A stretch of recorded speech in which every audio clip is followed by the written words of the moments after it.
Hey there, I'm Kat, and this is Brews and Reviews.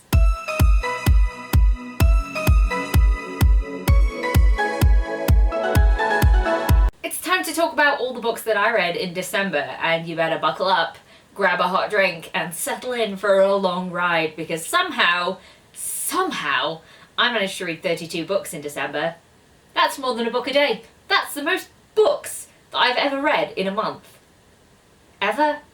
So a quick rundown of the stats. I had 1 DNF, 2 1-star reads, 3 2-star reads, 8 3-star reads, 14 4-star reads, and 5 5-star reads. 22 of these books were audiobooks, 7 were ebooks, 2 were physical books, and 1 was a graphic novel. Now, because 32 is a honker of a number, and I just don't have the energy to talk about all of these in one go, and I'm sure you don't have the energy to sit here and watch me talk about them all in one go, I'm going to be splitting this video into 2. So I actually read 15 Christmas-themed books and 17 other books, just normal, random, any genre type books. So I'm going to be splitting them Christmas books and non-Christmas books, and this video is going to be talking about the Christmas books. So let's get into it, because there are still 15 things to talk about.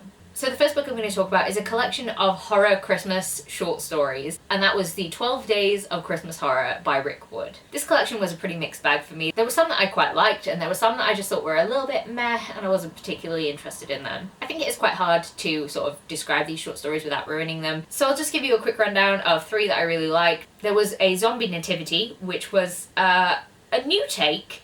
Definitely not one I'd thought of before. There was a Secret Santa that went very, very wrong. And there's one called Fucked Up Fairy, and yeah, it was really fucked up. So that was good. I gave this one 3 out of 5 stars. The next book that I read was The Christmas Pact by Vi Keeland and Penelope Ward. This story is a very cute sort of hate to love kind of relationship about 2 colleagues who have an email switch up that causes some confusion because their names are Kennedy Riley and Riley Kennedy. And the email mix up that kicks off the story is one of them asking for love advice from sort of a love columnist. And somehow they end up fake dating at Christmas, and it's kind of cute. It has like a scene that reminded me of The Hating Game, like the wedding scene.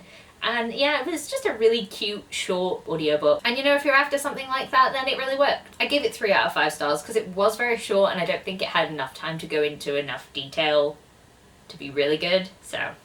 The next book that I read was Whisked Away at Christmas by Mahi Cheshire. This book is perfect for the people who like baking competitions and romance. I've got to admit, it does take place at Christmas, but it doesn't really feel very Christmassy. So it's kind of a second chance romance between 2 competitors in this baking competition, and they have this previous history that didn't really work out for them, and now they're coming together and also trying to compete in this really advanced baking competition, and it was just really fun. It had a lot of really fancy pastry references, and like, it was really fun to actually imagine these creations that these people were making. But while I really enjoyed it, I didn't love it, so I gave it 3 out of 5 stars. The next book was actually one that took me kind of by surprise because, I don't know, looking at the cover really made me think that I was not going to enjoy it, and I was just reading this one because it was a Christmassy book. And that is Christmas in Eternity Springs by Emily March. This book is about a woman who moves to a town called Eternity Springs, which is kind of this special, friendly, mountainous town where miracles are said to happen. Anyway, she has a really bad breakup because she was dating someone she didn't know was married, and it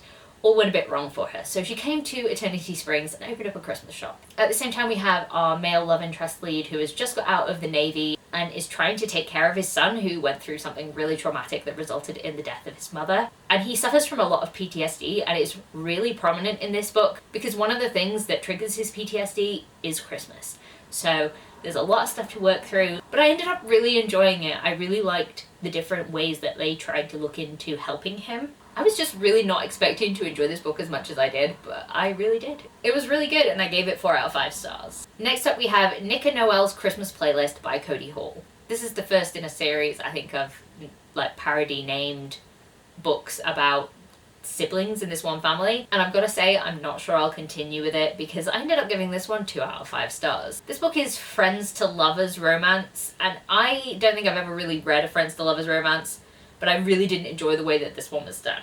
To be honest, I'm struggling to remember anything that actually happened except for the fact that she doesn't like relationships and families because she has family trauma, and he really wants family, and then they're trying to get together but they're like, ooh, should we? But we're also like pseudo siblings. It was really strange and I didn't like it. It was fine, I guess, but I just don't really think that this friends to lovers dynamic was really for me. Next up, I finally read Inner Holidays by Christina Lauren. This is my second Christina Lauren book, and I really enjoyed it. Personally, I'm a big fan of Groundhog Day type books, and this is a Groundhog Day set at Christmas. At a family retreat, our main character does something that she really regrets doing, and on the way home, she blacks out, wakes up on the plane towards the family holiday, and has to live it over and over again.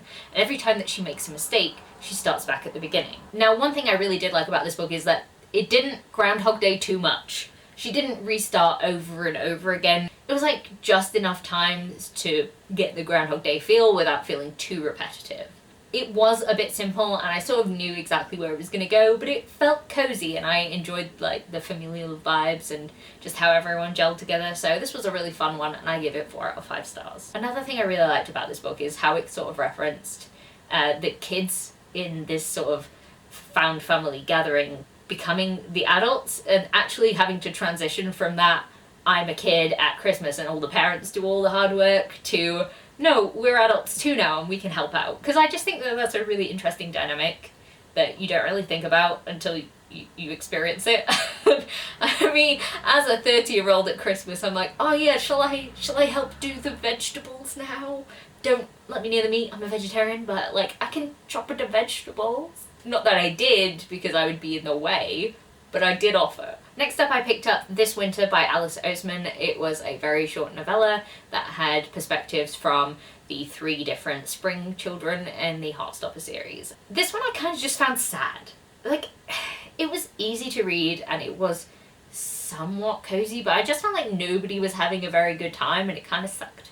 I mean, I'm glad I read it, but I do just feel sad because Tori was having a really bad time, Charlie was having a really, really bad time because his family don't really know what to do about his disordered eating and they don't particularly treat it very well. And to be honest, that is a big discussion in the book, so if you're not comfortable reading about that, then don't read this little novella, because I feel like the way that it's talked about in this book is a lot of people not understanding what is appropriate to say and what would be helpful. So maybe look into the trigger warnings for this one before you pick it up. The next book I picked up was Christmas by Accident by Cameron Wright. This is another very short Christmas book about a woman who has a car accident and a man who is supposed to be working for the insurance company, but he overwrites every accident form because he's essentially trying to be a writer and everyone gets really annoyed at him and he gets fired. But he's really interested in this woman who was the subject of his last car accident thing. It's a little bit creepy in that sense, but they actually get along, and she runs like a bookshop cafe with her uncle and she loves Christmas, and they sort of work together on her helping him out with his book, and it's kind of cute. I gave it 3 out of 5 stars and honestly don't really have very much to say about it, but it's really short and really cute.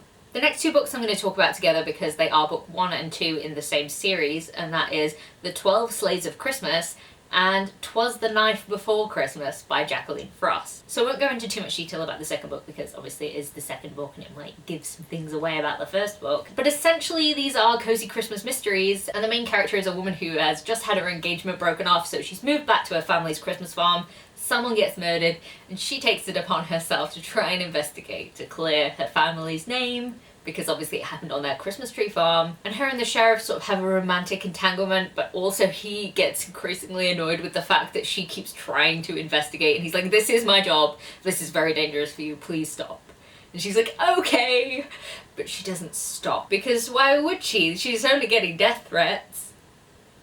I say that like it annoyed me, but it actually didn't. I just really liked the dynamics in their relationship and just the story. I just think it worked really well. And the second book had another murder, but it was very much its own story, so it didn't feel like I was reading the same thing again. And also, I just feel like all the women in these books maybe should listen to the sheriff and not stick their noses in where they don't belong, because it's just so dangerous. And he's like, please send the police. I will find the murderer. I will find them. And they're all like, tum-ti-tum, investigation. Oh, someone's trying to murder me now. Oopsie daisies. So like maybe listen to the man or just like get him a drink because he needs one. Poor guy. I give both of them 4 out of 5 stars. The next book I read was A Cotswold Christmas by Kate Hewitt. And I've got to say, I wasn't a big fan of this one. I found it very basic. I did not really see the romantic connection between the 2 leads. This one's about a woman who breaks up with her boyfriend and decides randomly to book a B&B in the Cotswolds in the UK. So she flies over from New York and, oh, there's no room in the inn. So she has to go and stay somewhere else, and then she meets up with this guy who's like, oh, you can stay at my house because that's not creepy at all. Anyway, she does, and romance. But I didn't really see the connection, so I don't know. This one wasn't really for me. A bit of a dud, in my opinion.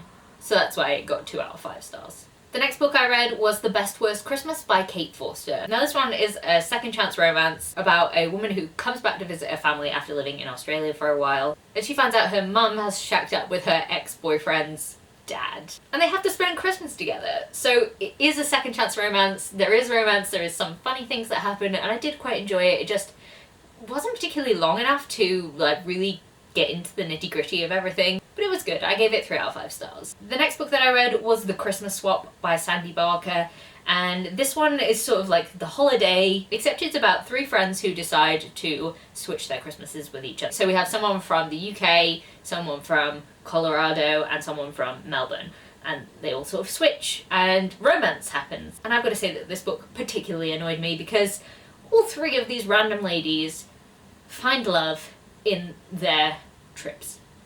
And I just don't think that that's very likely. It's very coincidental. Some of the things particularly very, very odd. And they just are like instantly in love with these people, and I just don't get it. They've spent like 2 days together and then they're like, oh, I love you. And I'm like, what? What? Even for romances, I just feel like that's not enough time.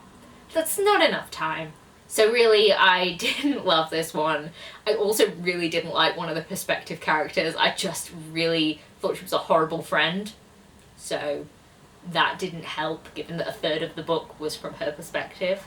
And yeah, I gave this one 2 out of 5 stars. So last up, I'm going to talk about these 2 books together because they're by the same author. They're not from the same series, but they are both by Heidi Swain. First up we have Under the Christmas Tree, and this is about a woman who goes back to her family's Christmas tree. She's trying to sell it, and she ends up having to work with a guy who might be buying it, and sort of rediscovering her love while dealing with her trauma about her father's death that she has definitely been avoiding. And there's a lot of Christmas fun. I really enjoyed it. I gave it 4 out of 5 stars. And the second book is The Christmas Wish List, and I found this one very cute. I really enjoyed this one. I'd definitely read it again. It's about a woman who gets made redundant from her job, and her boyfriend says, oh, that's great because I might be moving to Dubai. You can come with me, let's go to Dubai together. And she's like, oh, okay, sure. So she ends up spending Christmas with a friend of hers who is called Dolly, who's like this old lady who lives in this really cute little village. And she is like, let's make a list of all the things that you can do during a cold Christmas that you're not going to be able to do during a Dubai Christmas. So you can have this sort of bucket list holiday. And it's just really cute. I liked it a lot. I like Dolly. I like all the people in the town. Her romantic interest is great. Quite a heavy feature of this book is domestic abuse, and that is featured quite a lot. There's a lot of manipulation. The boyfriend character is really not fun. He's not a fun guy.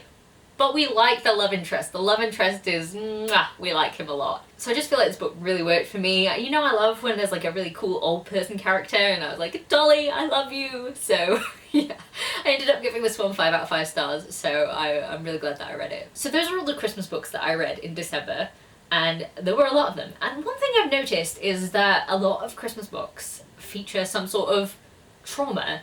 There is a family member that has died. Someone's relationship has ended. Why are these all so depressing? I don't know. It's just something I realised when I read so many Christmas books all at once. Can Christmas not just be happy? For once? So let me know if you read a happy Christmas book that doesn't feature any of those things, because I'd be really interested for next year. And if you like this video, please leave a like, comment, subscribe, and I'll see you in the next one. Bye!